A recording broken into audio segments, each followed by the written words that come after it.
Hey, thanks for joining us today. I'm meteorologist Taylor Cox, and we are tracking storms across both the east and the west coast. We're bookended by these flooding issues this weekend. That's going to be one of our main topics today. And Jerry, wow, we've got so much to say about Jerry, it just goes off the screen.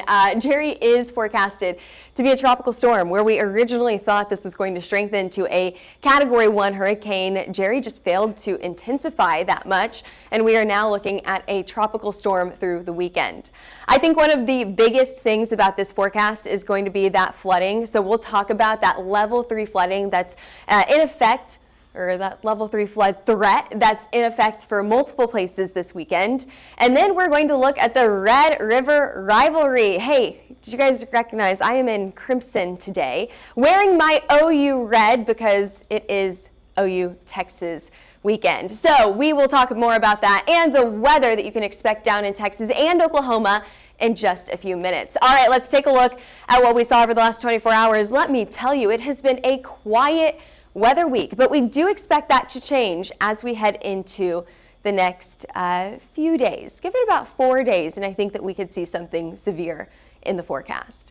Right now, we have a cold front that's moving through the states. It's really not that impressive. You can see that highlighted there in blue. It may cool you down just a little bit, bring some gusty winds your way, but for the most part, we are going to stay dry with not too much going on across the weekend, except for that funnel of moisture that's coming up from Priscilla. See that area that is circled right there? That is what used to be Priscilla. I think right now a tropical storm. But what it's doing is it's funneling all of this moisture up into the Four Corners and the southern portion of California, and that's going to increase the flooding risk over the next few days.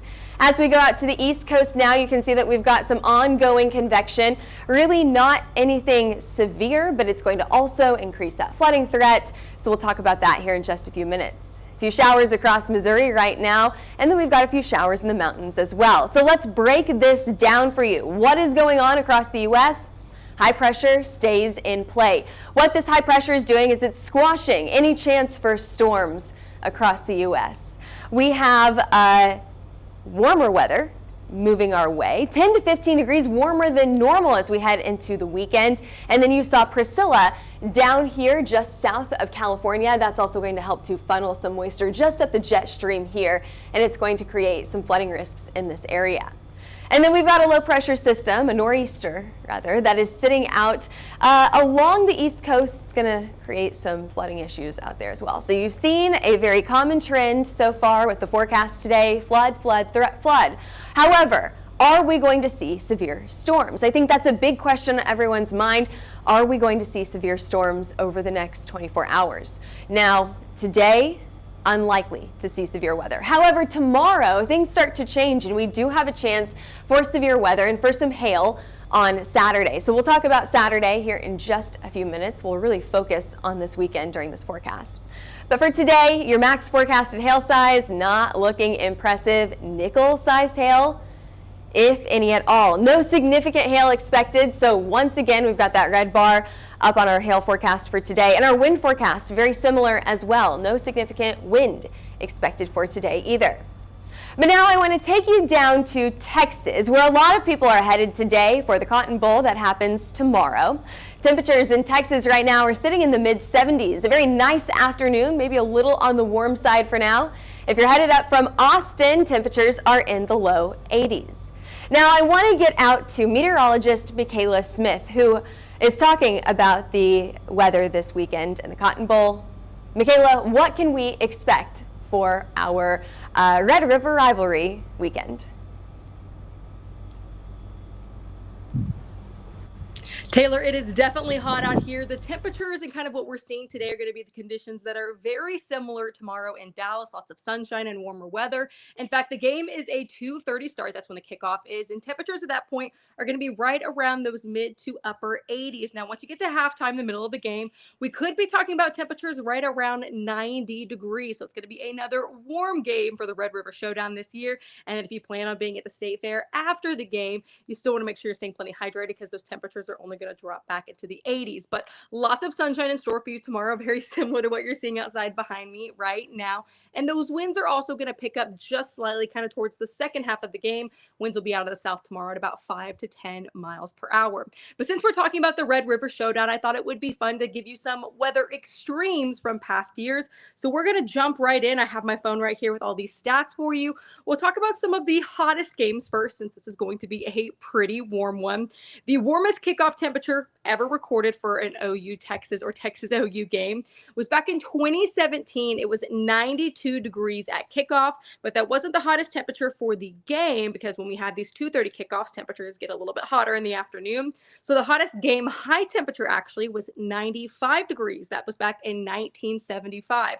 Another fun fact for you, last year in 2024 was forecasted to be the record-setting warmest game of the year, or really for this kind of rivalry. It did not happen. Temperatures only hit 94, so didn't quite make it to 95. But then the very next day, Dallas had a temperature of 98 degrees. Aren't we glad that that happened on Sunday and not on Saturday when this game was occurring? Now, for cooler weather, unfortunately, we could hope for it this year. Not going to be the case. The coolest kickoff temperature was 50 degrees. That was back in 2020. The coolest high temperature, though, for a game was back in 2000. That was 55 degrees. And then the coldest temperature that we've seen for an OU, again, Texas rivalry type of game, was in 1906. That game was actually hosted in Norman, so it wasn't always a neutral site like it is now. Some of the games were in Austin, some of them were Oklahoma City or in Norman. This one happened to be in Norman, and again, it was in 1906, and it was 38 degrees. Now, the rainiest game that we've ever seen was back in 1983. That was 1.63 inches, so quite a bit of rainfall during the game. And another fun rain stat for you, only 19% of games have actually seen rain. This year is going to be another year that we're not talking about seeing any rainfall.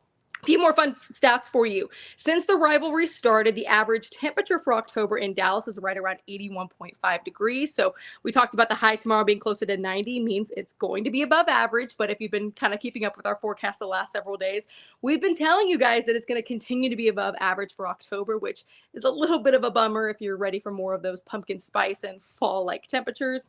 And then one more fun fact for you, 12% of the games have had temperatures of 90 degrees or above. If we hit 90 for tomorrow, that means we're going to fall in that 12%. Now, I told you about the rainiest game ever. There's never been a snowiest game with OU Texas OU being in October. However, I do have a fun story for you. Back in the 2000 game that I mentioned earlier, because it also was a record setter with the coolest afternoon high temperature, OU won that game 63-14 against Texas, and the OU president David Boren at the time canceled classes on Monday after the win due to inclement weather, because he said it was snowing touchdowns down in Dallas. So while there actually hasn't been a snowiest game, that is a fun little fact that OU had classes canceled the following Monday due to inclement weather and snow. So hopefully it's a really fun game down in Dallas for people who are attending. I'm wearing my red today. I know Taylor is wearing her red back in the studio. I also have my fun OU earrings here for the game. Obviously you can guess who we're rooting for, but Taylor, I know you were also really excited about this game. Oh, Michaela, I love it. Okay, I love your OU earrings. I also am wearing my horns down earrings today. I don't know if you guys can see that. How well can you see that right there? Horns down, yes, because we are headed down to Dallas for the Cotton Bowl. I know a lot of people are doing that tomorrow as well. So Boomer Sooner, let's get ready. All right, now we are going to move on to the rest of the forecast. We've got a high pressure system that's sitting across the central portion of the U.S. And as Michaela was talking about those warm temperatures that we're expecting for this weekend, all of that is thanks to this high pressure system right there. So wherever you are across the U.S., you're probably feeling that heat unless you're out on the west coast. That's where the cooler temperatures are going to be and some rainy weather as well.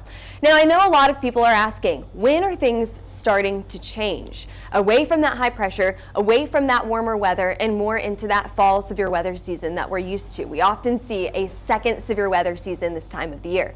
Well, things look a lot more classic for that type of setup as we head into next week. What we're seeing here is we're seeing that high pressure system still hold into place.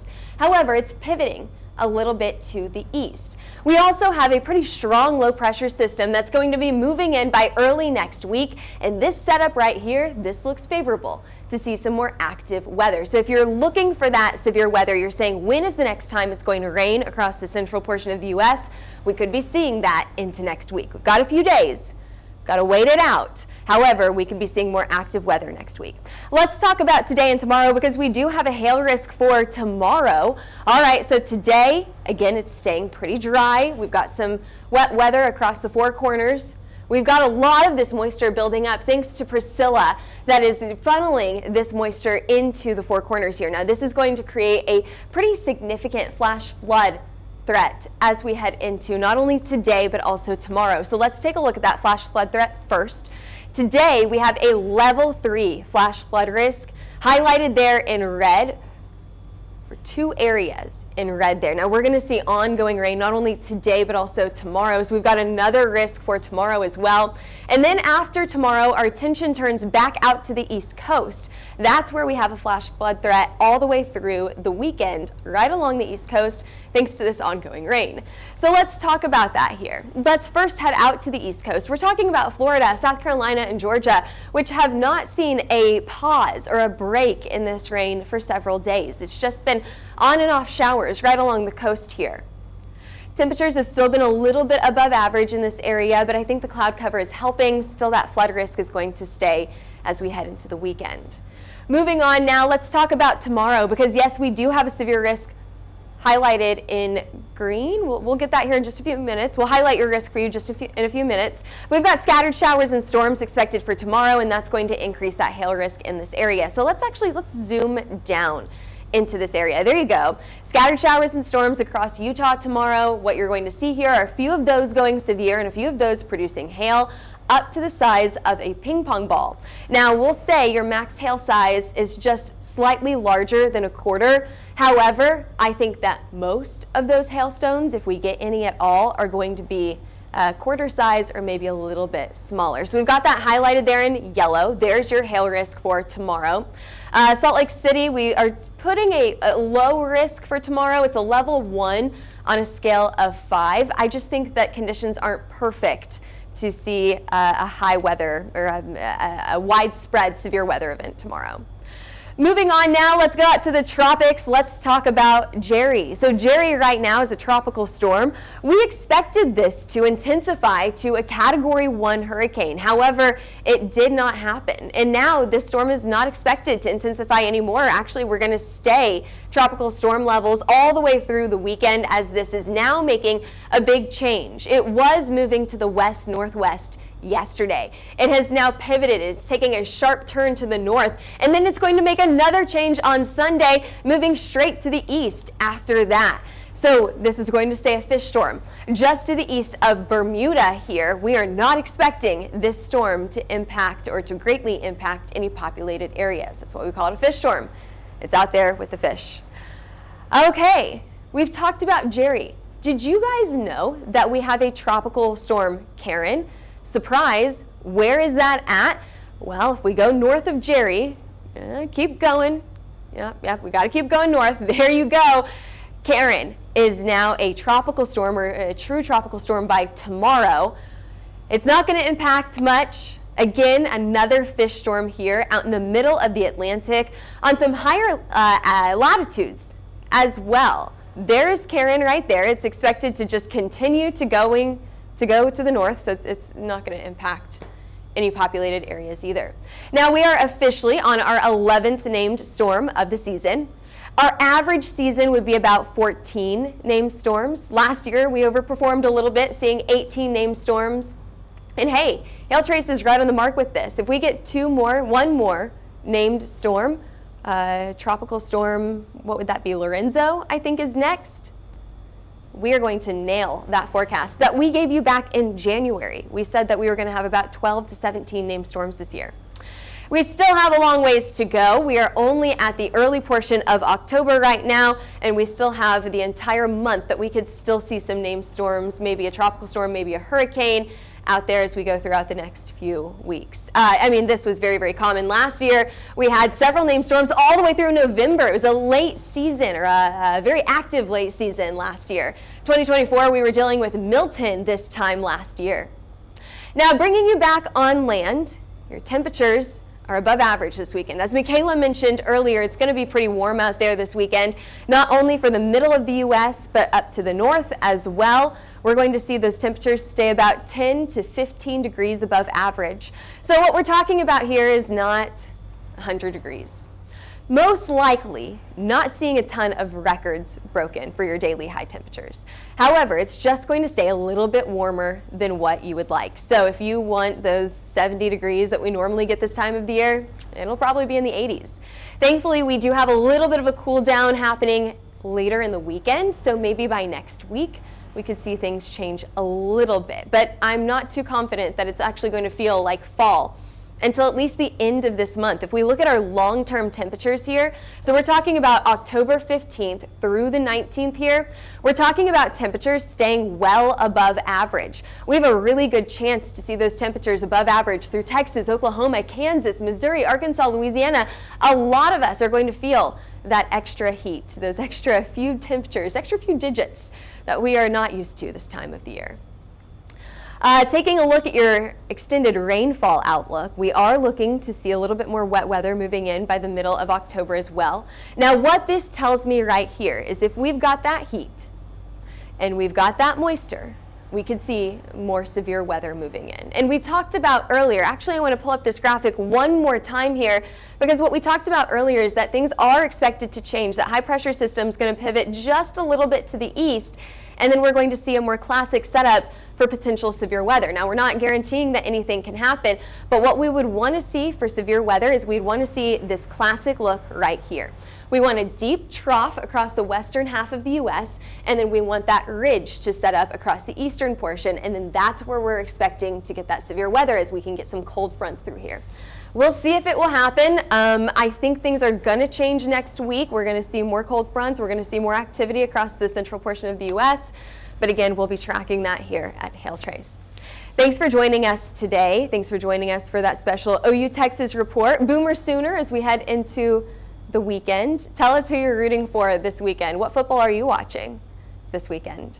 Thanks for joining us today. I'm meteorologist Taylor Cox. Follow us on Twitter, Facebook, Instagram, YouTube, and TikTok.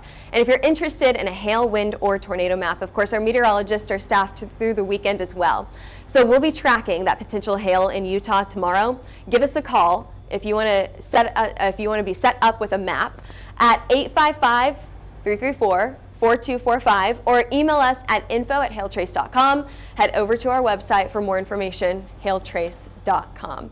All right, thanks for joining us today. We'll see you back here, same time, same place on Monday.